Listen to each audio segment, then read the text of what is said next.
Hi guys, Matt Easton here. So looking again at the Viking hilt or Viking era hilt on this type of sword of the late so-called Dark Ages or early Middle Ages. So we're really looking at from the migration period all the way through to the 11th century really, this type of confined hilt with a fairly a pommel which provides a kind of T-junction here before we get into the more sort of Brazil nut and wheel type pommels that come in the 11th century. In fact, they possibly come in the 10th century, but they really become popular in the 11th century. Now, one thing is a lot of people out there seem to struggle with this size of hilt. This is incidentally the Albion Clontarf, or rather the square line version of that, and it's a 9cm grip.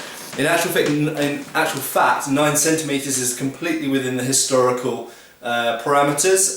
It's kind of average-ish. If we look at Ian Pearce's Swords of the Viking Age, which I highly recommend, you'll see that there are examples in there which have grips very often in the kind of 8 to 9.5 centimeter range. Okay, so this is well within the normal range.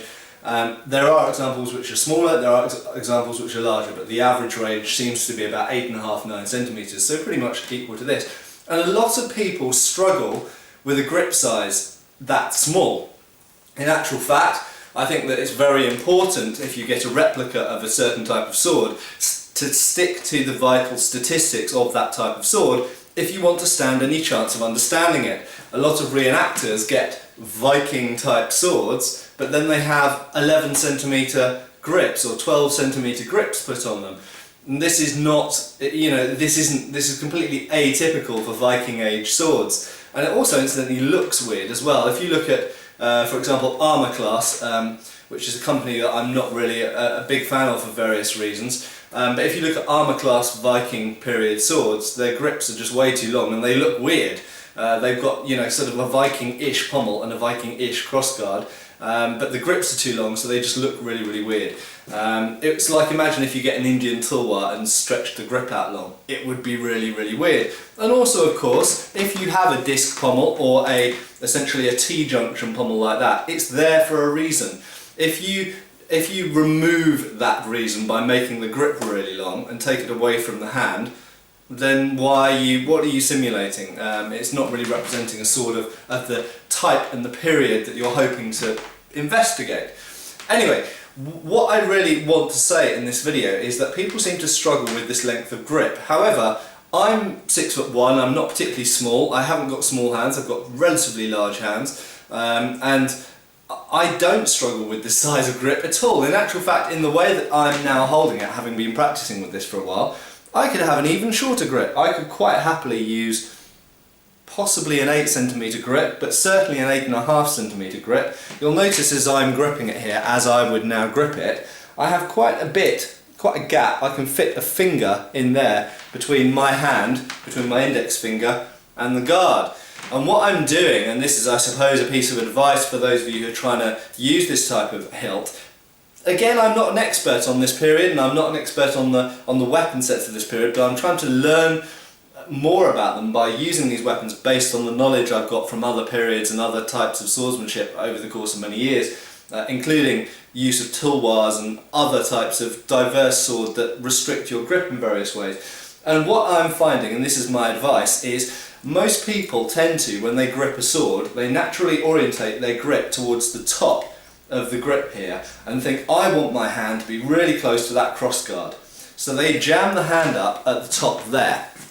Now, what happens if you do this? It doesn't actually. You can even have a longer grip here. But what happens is if you then try and cut, the back end of that pommel will stick into either your hand or your wrist. Funnily enough, people who get a longer grip with this type of pommel are actually doing themselves a disservice, because they're exacerbating the problem with that type of pommel. Especially, this isn't a particularly wide one. Some Viking pommels are that wide, or even they're just a T-shape. They're just a bar which goes across. They're not even a round blob. And by making the grip longer, all they're doing is they're hitting even further into their wrist and forearm. So stupid.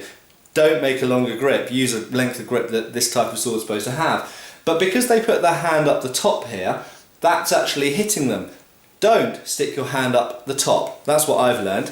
Instead, do the complete opposite. Little finger, you want that little finger to be wedged in there, okay? So you wedge your little finger right the way down the bottom towards the pommel. So actually, your index finger is almost not contacting this guard at all. And when you swing the sword, you swing more, I find, you swing more from the elbow and less from the wrist. Okay, so don't think about how you would perhaps try and push and pull with the upper fingers quite so much as you do with a sabre, for example, or even later types of arming sword, debatably. But instead, I'm finding that I swing from the little finger, actually. And once you do this, if you've got your hand wedged towards the bottom, you actually find you can quite happily get really quick and powerful movements in by letting the sword swing out and resist there. Okay, so it's actually resisting against your little finger.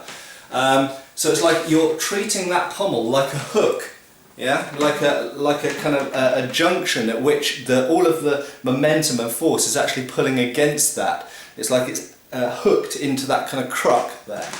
What if you do that? I find you can really get a hell of a good swing, especially if you're coming from the elbow, and get really quick. And you can also do back edge cuts from all sorts of angles really easily. So, and it's not hurting my hand at all to do that. It's not digging into my hand, it's not digging into my wrist, because I've jammed my hand down to the bottom there, instead of trying to jam it up to the top of the grip and then have this sticking in. Instead, I brought it down there. So there we go, there's a tip. I'm not saying that that's what all people of this era did and that's how you're definitely supposed to do it, or how everybody is supposed to do it. But for me, that's what's working at the moment. So maybe something you'd like to experiment with. Cheers, guys. Click subscribe now and also follow us on Facebook.